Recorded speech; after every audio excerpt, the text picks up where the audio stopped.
सभी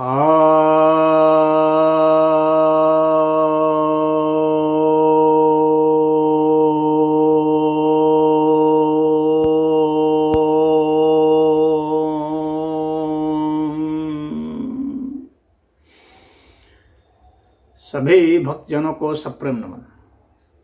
तो एक जिज्ञासा है कि चाणक्य एक काल्पनिक पात्र हैं, उनका कोई ऐतिहासिक दस्तावेज वर्णन नहीं है। यह ब्राह्मणों के द्वारा बनाई गई रचना है। तो इस विषय पर प्रकाश डालने की बात आई है। तो देखिए, चाणक्य के विषय में हम लोग को जो दस्तावेज मिले हैं, पहली तो बात यह है कि उनके विषय में जो वर्णन आया है, हम लोग पहले उन दस्तावेजों की, उन ग्रंथों की बात कर लें जहाँ उनके विषय में वर्णन मिला है। तो बौद्ध ग्रंथ में इनका वर्णन आया है महावंश के 5वें परिच्छेद में, और एक वाम सत्ता पक्षिणी कह करके भी एक बौद्ध ग्रंथ है। ये दोनों ही पाली भाषा में हैं। तो वहाँ इनका वर्णन आया है। अब हम लोग जैन ग्रंथ की ओर चलते हैं। जैन ग्रंथ इन बौद्ध ग्रंथों के पहले का वर्णन है, यानी ये जैन ग्रंथ और पुराने हैं इन बौद्ध ग्रंथों से भी। परशिष्ट पर्वम हेमचंद्र की रचना है, उसमें इसका वर्णन है। और स्थाविर बाली चरित्र, यह भी हेमचंद्र की ही रचना है, जिसमें इनका वर्णन है। कश्मीरी साहित्य में भी इनका वर्णन आता है। कथा सरित सागर जो सोमदेव की रचना है, उसमें वर्णन है। और बृहत कथा मंजरी जो क्षेमेंद्र की रचना है, उसमें भी इसका वर्णन है। मुद्रा राक्षस जो विशाख दत्त की रचना है 6वीं शताब्दी की, उसमें भी इसका वर्णन है। पंचतंत्र में भी इनका वर्णन है। इसमें तो चाणक्य और कौटिल्य को एक ही बताया गया है।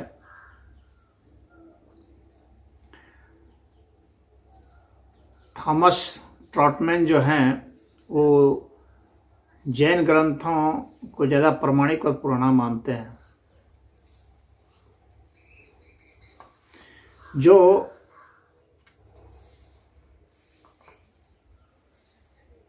ये ग्रंथ हैं, इसमें महावंश तो में मान लीजिए कुछ तो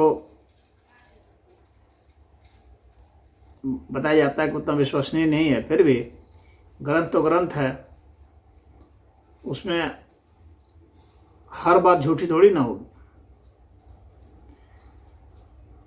और वो बाद की रचना कोई बताई जाती है, फिर भी आखिर श्रीलंका का यह ग्रंथ है महावंश, तो आखिर उसमें भी कुछ प्रामाणिकता होगी। 100% उसको नकारा नहीं जा सकता है, लेकिन एक रेफरेंस पॉइंट के लिए तो चुना भी जा सकता है, भले उसके पर पूरा यकीन नहीं हो। तो इतने सारे ग्रंथों में उल्लेख है इससे सिद्ध तो होता ही है कि इस नाम का व्यक्ति काफ़ी महत्वपूर्ण और लोकप्रिय रहा है, अन्यथा इतने सारे ग्रंथों में उल्लेख होने का कोई मतलब ही नहीं है। अब इसके बाद जो यह लॉजिक देते हैं जो लोग कि मेगास्थनीज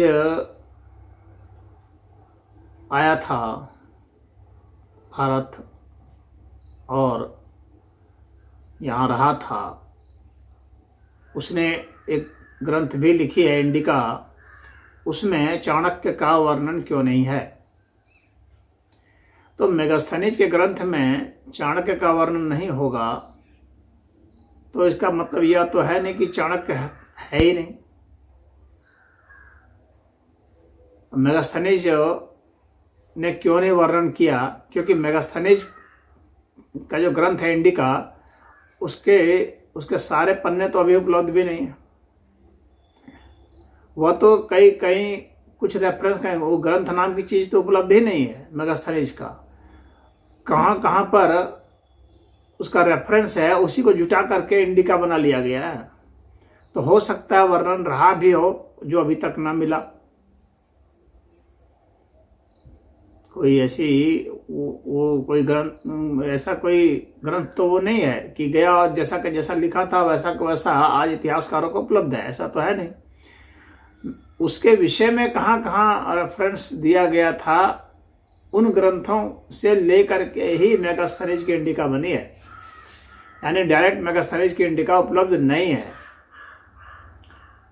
तो उसमें हो सकता है कि ऐसा रहा हो, उसके पन्ने नहीं मिल रहे हों, या यह भी हो सकता है कि उसने रेफरेंस न दिया हो, नहीं माना हो, या मेगास्थनीज की इंडिका को जिन लोगों ने कोट किया था वे लोग इस चीज को उतना महत्वपूर्ण नहीं माने हो। तो कोई भी संभावना बन सकती है। अब इसके बाद बात आती है कि यह तो धनानंद का इतिहास तो है ही, नंदवंश का इतिहास तो है ही, और चंद्रगुप्त मौर्य राजा बने इसका भी इतिहास है। तो चंद्रगुप्त मौर्य कैसे बने, अब यह भी तो बताना पड़ेगा।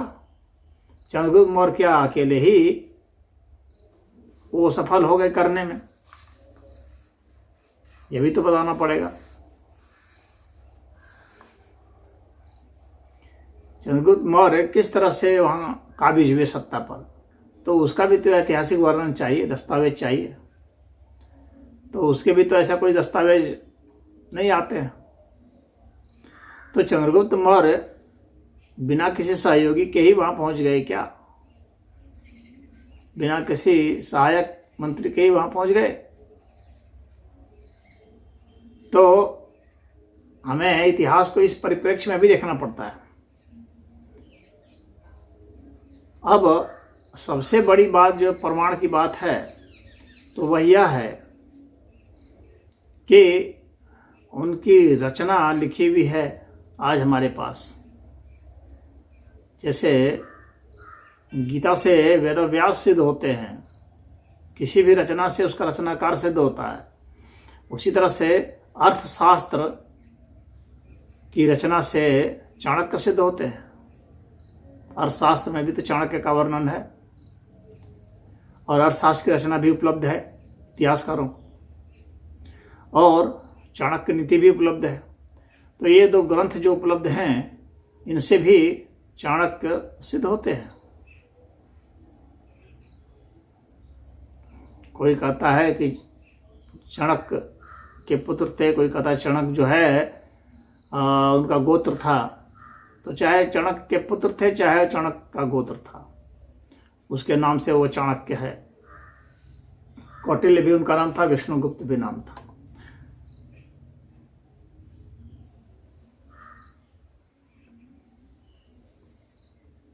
अब इसके बाद हम लोग यह बात करते हैं, कुछ लोग कहते हैं कि जो विष्णुगुप्त है वह जो है वह चंद्रगुप्त मौर्य का बड़ा भाई था, ब्राह्मणों ने उसको चुरा लिया, उसके नाम को, और रच दिया। अरे भाई, कोई ग्रंथ क्यों रच देगा दूसरे के नाम पर खामखा? जब चाणक्य नाम का कोई आदमी था ही नहीं तो क्यों उसके नाम पर लिखेगा? कोई भी ग्रंथ लिखता है तो अपने नाम पर लिखता है, दूसरे नाम पर क्यों लिखेगा? दूसरा नाम पहले से ही बहुत लोकप्रिय हो तभी कोई लिख सकता है उसके नाम पर, नहीं तो अनावश्यक क्यों लिखेगा? जब उसकी कोई लोकप्रियता नहीं, जब उसकी कोई पहचान नहीं, जब वो था ही नहीं, तो यूं क्यों लिख देगा किसी के नाम पर कोई दूसरा आदमी ग्रंथ अपना? और अपना नाम को क्यों गुमनाम रख लेगा? कोई भी ग्रंथ लिखता है तो इसलिए तो लिखता नहीं है कि वो स्वयं गुमनाम हो जाए। स्वयं को व्यक्ति प्रकाशित करना चाहता है, तो जो इतना उच्च स्तर का ग्रंथ लिखेगा वह व्यक्ति ऐसा छुपा हुआ कैसे रह जाएगा दूसरे नाम से? और क्यों लिखेगा चाणक्य के नाम से? अगर उसको लिखना होता तो वेद व्यास के ही नाम से लिखता, जो कि लोकप्रिय थे। चाणक्य के ही नाम से क्यों लिखेगा वो? या किसी और ऐतिहासिक व्यक्ति के नाम पर लिखता? जाहिर सी बात है, यदि कभी कोई दूसरे के नाम से ग्रंथ लिखता भी है तो वह व्यक्ति पहले से अवश्य ही लोकप्रिय रहता है, प्रचलित रहता है, तभी उसके नाम पर कोई लिखता है, अन्यथा नहीं लिख सकता। अन्यथा वो अपने नाम पर ही लिखेगा। तो अर्थशास्त्र जो है क्योंकि काफी उच्च स्तर का ग्रंथ है और इसमें बड़ी विवेचना भी है, राजनीतिक और आर्थिक हर तरह की विवेचना है। तो उतने उच्च स्तर का व्यक्ति, चाणक्य जैसा व्यक्ति ही उसको लिख सकता था। चाणक्य का जो किरदार है, उस किरदार से लगता है कि नहीं, उस किरदार से इसकी जो लेखनी है वो मैच करती है, इसलिए यह ग्रंथ चाणक्य का ही होगा, इसकी संभावना सबसे ज़्यादा है। और दूसरे के द्वारा लिखी गई तो ये इस तरह का जो अफवाह फैला रहे हैं, यह क्यों नहीं माना जाए कि यही लोग अफवाह फैलाने वाले हैं जो इस तरह का करना चाह रहे हैं? ये जो दूसरे के ऊपर दोष लगा रहे हैं तो इनके ऊपर ही क्यों नहीं दोष लगाया जा सकता है? इनकी क्या सत्यता का प्रमाण है? तो ये दूसरी तरफ गेंद फेंक करके ये सोचते हैं कि बस इनकी बात मान ली जाए, जबकि इनकी बात सरासर झूठी है। इनके पीछे इनके पास क्या साक्ष्य है कि वह नहीं था? इनके पीछे क्या प्रमाण है इसका? तो ये बस ये प्रमाण देते हैं कि ये ग्रंथ जो है कुछ जो है बाद के ग्रंथ हैं। अरे बाद के भी जो ग्रंथ होते हैं, पहले क्या होता था कि ताम्र पत्र पर लिखे जाते थे ग्रंथ, और चूंकि उसकी आयु होती है तो बाद में फिर उसको फिर से पुनः लिखा जाता था, क्योंकि वो ताम्रपत्र जो है नष्ट होने लगता है कुछ समय बाद, तो पुनः लिखा जाता था। तो इस तरह से परंपरा से कोई छापा खाना तो था नहीं, कोई कॉपीराइट जैसी तो बात थी नहीं। वही उनके शिष्य लोग, उनके चाहने वाले लोग, सपोर्टर लोग, उन्हीं में से कोई जो विद्वान पुरुष होता था वही उस बात को लिख के कंटिन्यू करता था। तो इस तरह से ये सदियां बीत जाती हैं, वही ताम्रपत्र नहीं रह जाता है क्योंकि उसकी आयु होती है। अच्छा, ये ग्रंथ की बात है, टैबलेट तो है नहीं कि कोई टैबलेट में लिख दिया जाए। जो शिलाओं पर जो लिखने की बात आती है, तो सम्राट अशोक ने शिलाओं पर लिखना शुरू किया। तो अगर शिलालेख की बात करें तो सम्राट अशोक की किसी शिलालेख में चंद्रगुप्त मौर्य का नाम खुद ही नहीं है। तो क्या चंद्रगुप्त मौर्य नहीं थे? और सम्राट अशोक जो है तो उन्होंने वर्णन नहीं किया अपने शिलालेख में, तो इससे भी यह प्रमाणित नहीं होता है कि वह नहीं थे, क्योंकि सम्राट अशोक ने तो चंद्रगुप्त मौर्य का भी नाम नहीं लिखा अपने किसी शिलालेख में। तो भाई वे आए कहाँ से? वे बेटे किसके थे? वे किसके पोता थे? किसके पड़पोता थे? ये भी तो पता होना चाहिए। तो हर बात शिलालेख में हो कोई जरूरी नहीं है, और हर बात हर ग्रंथ में हो, एक आदमी का जिक्र हर ग्रंथ में हो, यह भी कोई जरूरी नहीं है। भिन्न भिन्न मतावलंबियों के ग्रंथों में जब जिस व्यक्ति का वर्णन है, इसका मतलब है कि वह व्यक्ति बहुत ही लोकप्रिय था। तो इन तरीकों से भी समझा जाता है। और यह जो कहे हैं कि ब्राह्मणों का यह जो है वह है साजिश है, तो यह क्यों नहीं कहा जाए कि यह गैर ब्राह्मण जो ब्राह्मण विरोधी है उनकी साजिश है कि इस चीज को नहीं सिद्ध होने देना। ये तो गैर ब्राह्मणों की, ब्राह्मण या ब्राह्मण विरोधियों की साजिश मानी जाएगी कि वे चाणक्य को क्रेडिट नहीं देना चाहते हैं।